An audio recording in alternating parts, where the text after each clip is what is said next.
Most poor people are not lazy. In fact, many of them work harder than rich people.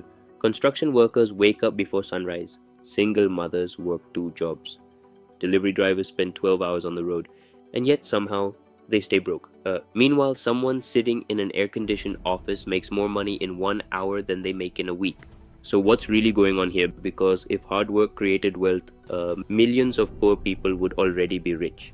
And that's where the lie begins. But imagine two people. One wakes up at 5 a.m. every day, works 10 hours, comes home exhausted, repeats the same cycle for 30 years. The second person spends those same years learning how money works, investing, building skills, owning businesses, making money while sleeping. Now here's the scary part. But the first person often works harder, but the second person becomes wealthier. Why? Because modern money doesn't reward effort, it rewards leverage. And most people are never taught that.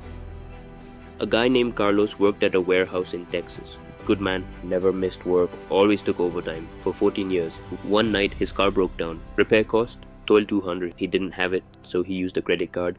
Then interest started growing. Then rent increased. Then groceries got more expensive. Then medical bills hit, and slowly, one emergency became permanent debt. That's the moment millions of people get trapped. Not because they're stupid, not because they're lazy, but because poor people live with zero margin for mistakes.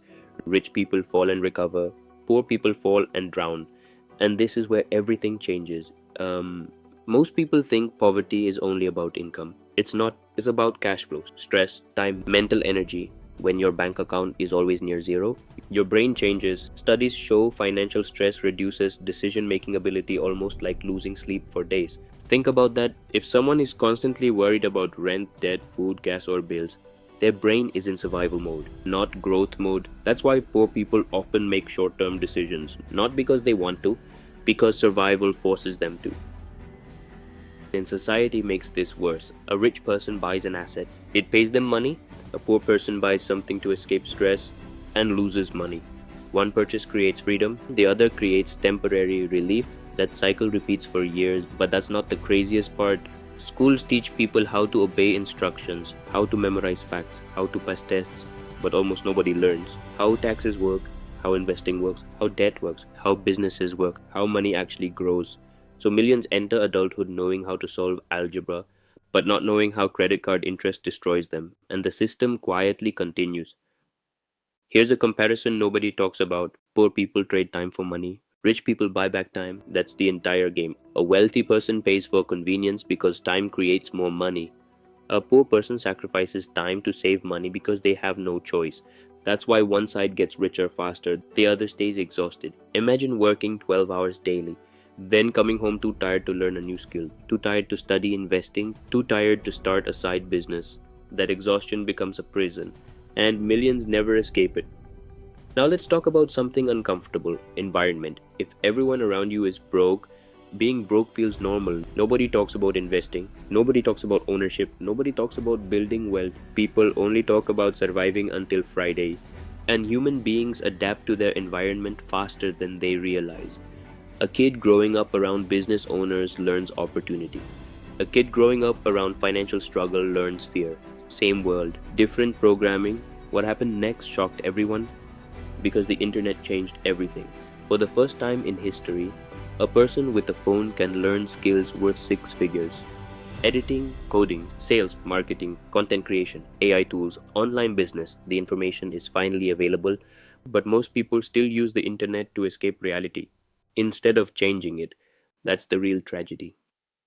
And before someone says money doesn't buy happiness, try being happy while choosing between rent and food.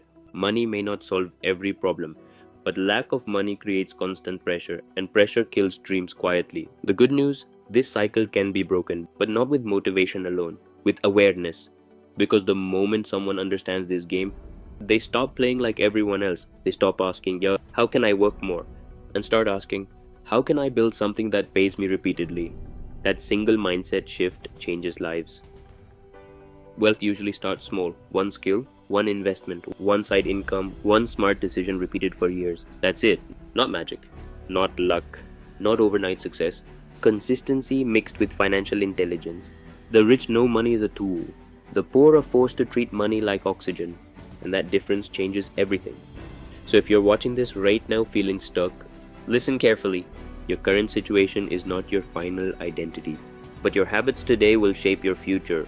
Learn valuable skills, protect your attention, avoid lifestyle inflation, invest early, study money like your life depends on it. Because in many ways it does. 5 years from now, you can either be in the same place explaining why life is unfair, or you can become the person who finally escaped the trap. The choice starts now. If this video changed the way you see money, subscribe, because the next video might change your future.